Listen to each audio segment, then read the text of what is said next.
প্রিয় দেশবাসী,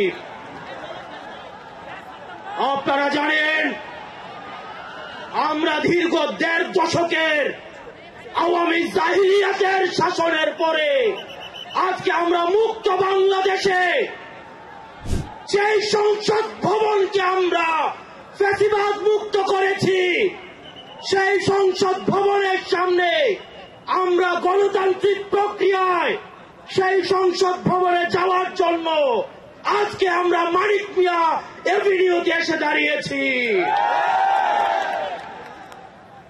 প্রিয় দেশবাসী, আপনারা জানেন দীর্ঘ ১.৫ দশকের বেশি সময় ধরে আমাদের দেশে ছিল বিচারহীনতার সংস্কৃতি। লগি বৈঠা থেকে শুরু করে ২০০৯ সালে আমাদের দেশের যারা ডিফেন্স অফ ফার্স্ট লাইন বিডিআরদেরকে আপনারা দেখেছেন কিভাবে ভারতীয় আগ্রাসনের মধ্য দিয়ে হত্যা করা হয়েছে। প্রিয় দেশবাসী, আপনারা দেখেছেন এই স্পষ্ট বিডিআর হত্যাকাণ্ডকে বিডিআর বিদ্রোহ হিসাবে চালানো হয়েছে।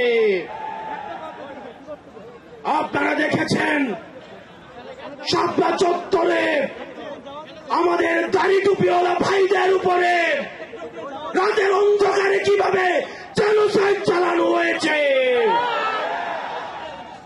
আমাদের দাড়ি টুপিওয়ালা ভাইদের সামনে থেকে কিভাবে মাইক কেড়ে নিয়ে যাওয়া হয়েছে।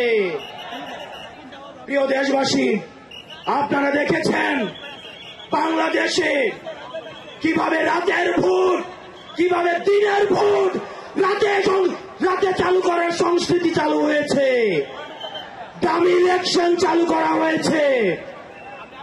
আমরা ৫ই আগস্টে এই আওয়ামী লীগের এই দুঃশাসনের আমরা এই দুঃশাসনের কবর রচনা করেছি। আমরা বলতে চাই এই গণভবনে কে যাবে সেটি নির্ধারিত হবে বাংলাদেশ থেকে, ভারত থেকে সেটি নির্ধারিত হবে না। আমরা স্পষ্ট করে বলতে চাই এই সংসদে কে যাবে সেটি নির্ধারণ করবে বাংলাদেশের খেটে খাওয়া জনতা। এই সংসদের মস্তদে কে বসবে সেটি নির্ধারণ করবে এই ভূখণ্ডের মধ্যে যারা রয়েছে সেই ভূখণ্ডের মানুষ। আমরা দীর্ঘ ১.৫ দশকের বেশি সময় ধরে আমরা একটা জাতি গড়ে তুলতে পারি নাই। বিভাজনের রাজনীতি আমাদের মধ্যে ইচ্ছাকৃতভাবে জিয়ে রাখা হয়েছে। আমরা স্টেট ডেভেলপ করতে পারি নাই, আমরা নেশন ডেভেলপ করতে পারি নাই। আমাদের প্রতিষ্ঠানগুলো ভেঙে গিয়েছে, আমরা সুশাসন নিশ্চিত করতে পারি নাই, আমরা ফাংশনাল ব্যুরোক্রেসি নিশ্চিত করতে পারি নাই, আমরা স্বাধীন পুলিশ নিশ্চিত করতে পারি নাই, স্বাধীন বিচার বিভাগ নিশ্চিত করতে পারি নাই। আমরা স্বাধীনতার এত বছর পরেও আমাদের তরুণ প্রজন্ম, আমাদের একটা ইনস্টিটিউশন আমরা প্রপারলি ফাংশন করতে দেখি নাই। আমরা আপনাদের কাছে কমিটমেন্ট দিতে চাই, এই তরুণ প্রজন্ম আমরা ইনস্টিটিউশনগুলোকে প্রপারলি ফাংশনাল করব। আমরা আপনাদেরকে কমিটমেন্ট দিতে চাই এই বিভাজনের রাজনীতির ঊর্ধ্বে উঠে আমরা একতার রাজনীতি বাংলাদেশে চালু করব। আমরা স্টেট ডেভেলপ করব। আমরা এই ভূখণ্ডের অধিকার আমরা আদায় করতে পারি নাই। আমাদেরকে মাথায় রাখতে হবে বিদেশের সাথে আমাদের বন্ধুত্বপূর্ণ সম্পর্ক থাকবে, কিন্তু কোন প্রেসক্রিপশনের সম্পর্ক থাকবে না।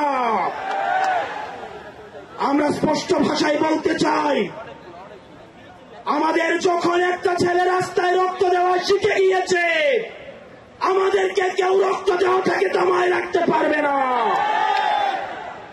সুতরাং আমরা স্পষ্ট ভাষায় বলতে চাই, আমাদের প্রবীণ রাজনীতিবিদ যারা রয়েছে তাদের অভিজ্ঞতা এবং তরুণদের তেজদীপ্ত এবং অকুত ভয় যে নেচার রয়েছে সেটার মিথস্ক্রিয়ায় আমরা পরবর্তী বাংলাদেশ বিনির্মাণ করব।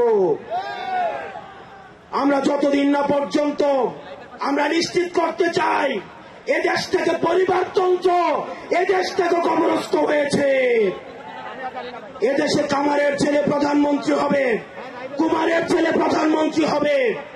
এদেশে যোগ্যতার ভিত্তিতে এদেশে নেতৃত্ব উঠে আসবে।